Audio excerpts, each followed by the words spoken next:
글로벌 증시에 영향을 줬던 주요 이슈들 살펴보면서 특징주까지 확인해보는 시간입니다. 굿모닝 마켓 인사이트 로제타 투자자문 최진석 포트폴리오 팀장 함께하겠습니다. 어서 오세요. 안녕하십니까. 네, 안녕하세요.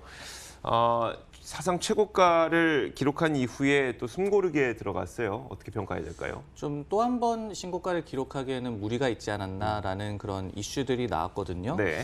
일단은 이제 어닝 시즌 전반은 여전히 좀 양호한 성적표가 이어지고는 있지만은 개별 기업 간의 다소 엇갈린 실적 역시도 좀 지속이 되고 있고, 그리고 이제 미중 무역 협상 관련된 이제 뉴스 플로우 같은 경우에도 사우스 차이나 모닝포스트에서 어제 양국 정상이 다음 달 중순에 칠레 에이펙 회의에서 이제 1단계 무역 합의에 서명할 수 있다라고 보도를 했지만은 오늘 이제 미국에서 이제 장중에 전해진 소식으로는 로이터가 또 이제 미국 측의 관계자를 인용해서 칠레 회의까지 무역 합의에 준비가 안 될 수도 있다라고 얘기를 했습니다. 딜이 물론 이제 깨진다는 의미는 아니겠지만은 어떤 이제 공문화 작업이라든지 아니면은 세부 조율에 시간이 더 걸릴 것이라는 뜻으로 좀 해석이 됐기 때문에 이런 면들을 좀 확인해 본다면 역시 좀 이슈 측면에서 혼재 양상, 그러면서 신고가를 기록하기에는 좀 무리가 있는 그런 오늘 시장 흐름이었습니다. 지금까지 우리가 경험했던 바는 보통 미국에서 잘 되고 있다라고 얘기하고 중국에서 아닌데요라고 했었는데 네. 이번엔 좀 다르게 중국에서 잘 되고 있다고 하고 미국에서 조금 시간 걸릴 것 같은데 약간 이런 모습이네요. 그러네요. 네. 자, 업종별 성적도 다소 좀 엇갈렸던 증시였다면서요? 네, 그 부분이 오늘 또 이제 전체적인 상승폭을 좀 제한시켰다. 그러면서 결국 이제 하락으로 마무리되는 그런 요인 중에 하나였다라고 보여지는데요. 네.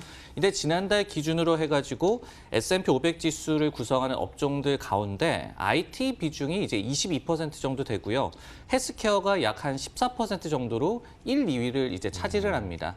근데 이 두 업종이 오늘 흐름이 좀 엇갈렸기 때문에 증시 전체에는 좀 좋지 않은 그런 영향을 줬는데, 일단 이제 헬스케어 업종의 강세에는 대형 제약주들의 호실적이 좀 기여를 했습니다.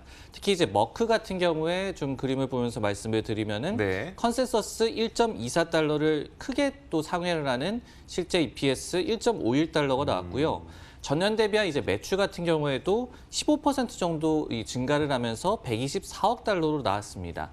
저희가 이제 이 시간을 통해서도 많이 좀 말씀을 드렸지만은 주력인 이제 면역 항암제 키트루다 부문의 매출이 30억 달러 이상이 나오면서 전년 대비해서 62%나 늘었고요.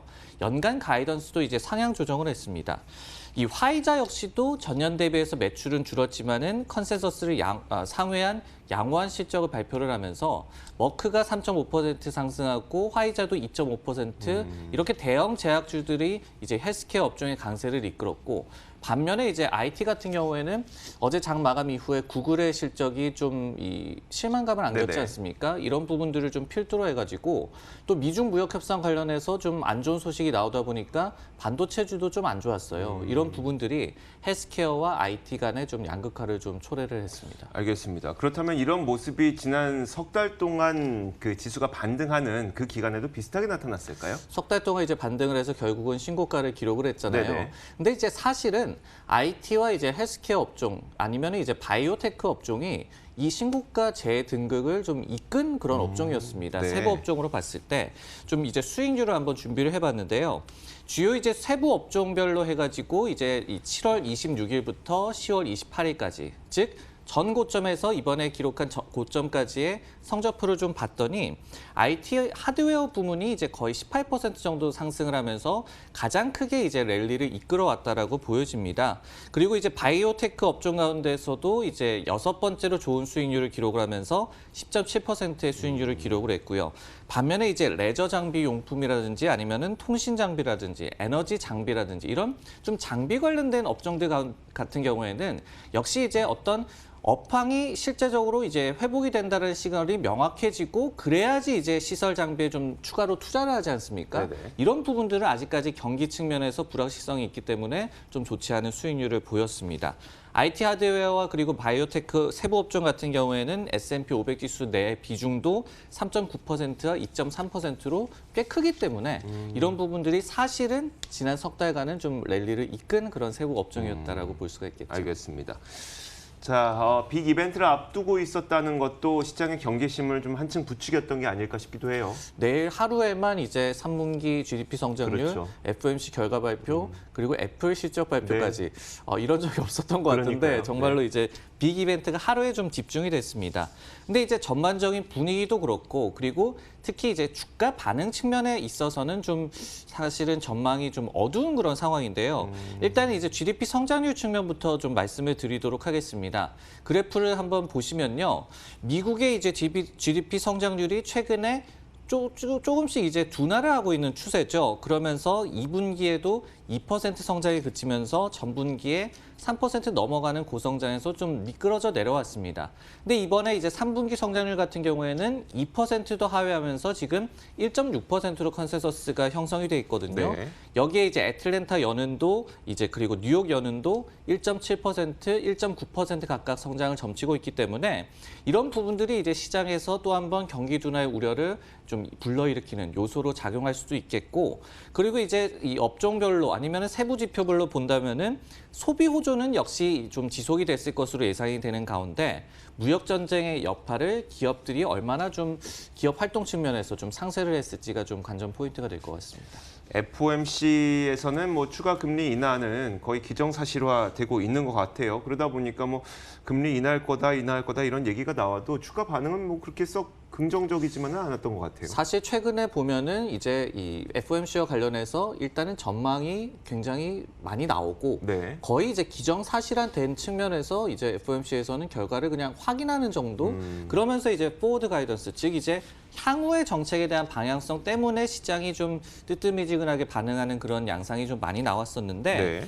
이번에도 이제 선물 시장이 CME 페드워치에서는 지금 10월 25bp 인하 전망이 97%까지도 상승을 했습니다.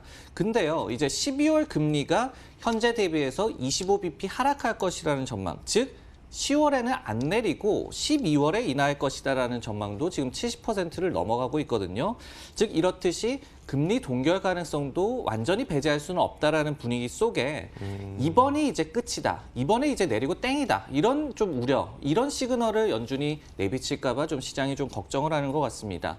BTIG라는 IB에서도 25bp를 인하를 하겠지만은 추가 인하에 대한 이 시그널은 없을 것이다. 그러면서 이 경우에 S&P 500 지수가 2,875선, 즉 한 지금 대비해서 5% 정도 네네. 하락할 수 있다라고 또 경고를 했습니다. 알겠습니다.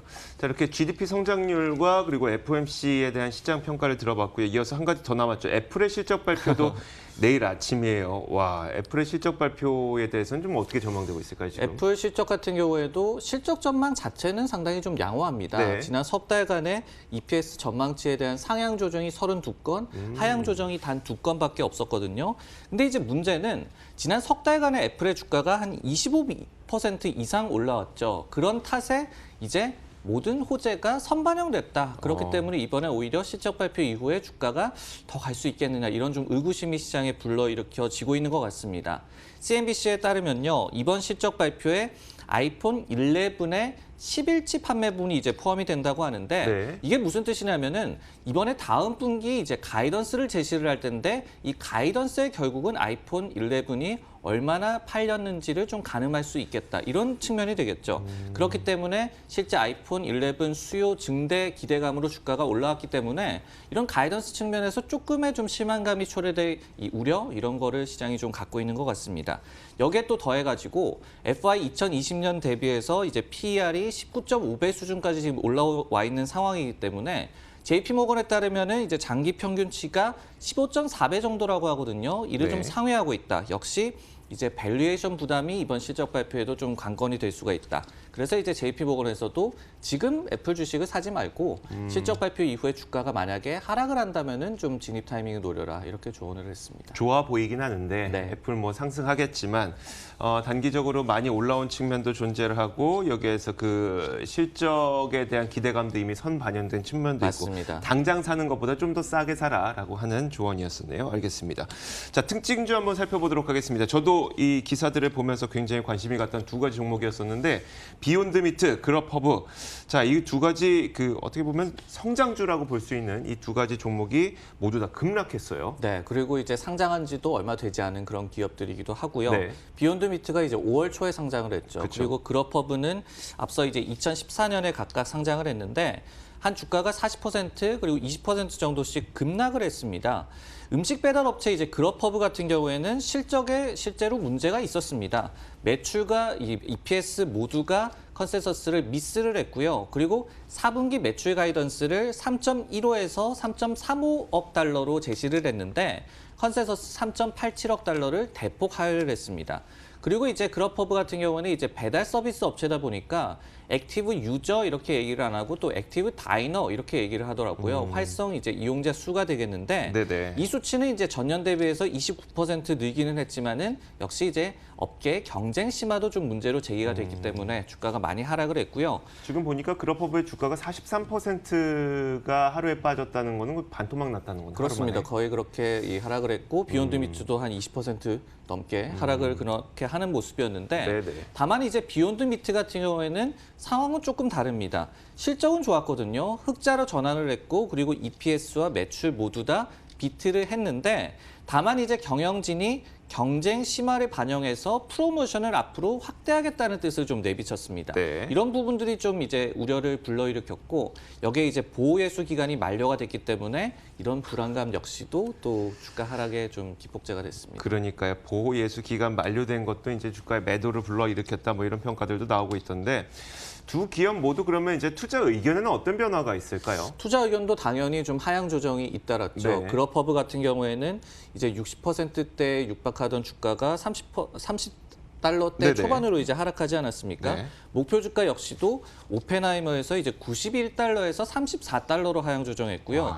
그리고 이제 크레이그 헬럼이라는 또 IB에서는 100달러에서 40달러로 최소 이제 투자 의견 역시도 반토막을 냈습니다. 비욘드 미트도 목표 주가에 대한 괴리가 원래부터 좀 심한 그런 주식이 되겠는데 대부분 이제 100달러대 중반대에서 한 초반대로 하향 조정을 했습니다. 지금 주가가 한 80달러 정도 되고요. 네. 다만 이제 바클레이즈 같은 곳에서는 3분기 실적이 이제 기대 이상이었다라고 얘기를 하면서 판매 채널 다변화 등을 긍정적으로 평가를 했고 그리고 이제 좋은 투자 의견을 그대로 유지를 한 그런 데도 있었습니다. 단 보유수 이제 해제는 역시 좀 악재로 좀 악재다. 지목을 했네요. 자, 올해 들어서 IPO 시장이 굉장히 부진한 해라고 많이 꼽히더라고요. 네. 그만큼 올해 상장 초기 주식의 열기가 좀 예전만치 못한데 어땠습니까, 올해는? ETF 중에 티커가 IPO라는 티커가 있는 있어요? ETF가 있습니다. 이게 어떤 ETF냐면요. 이제 상장된 이후에 90일 내에 편입을 하고요. 네. 그리고 2년 내에 매도를 하는 거를 기본 전략으로 하는 그런 ETF거든요. 근데 이거를 보면은 역시 이제 성장주들이 많다 보니까 기술주 비중이 54% 정도 되고요. 네. 그리고 이제 2018년 4월에 이제 상장을 했던 음악 스트리밍 서비스 업체 스포티파이가 8.7% 정도, 그리고 스트리밍 기기 업체인 로쿠가 한 7% 정도, 17년에 상장을 했죠. 네네. 이 두 기업이 이제 비중이 가장 높은 그런 편입 종목이 되겠는데 이 주가 흐름을 그래프로 한번 보시면요.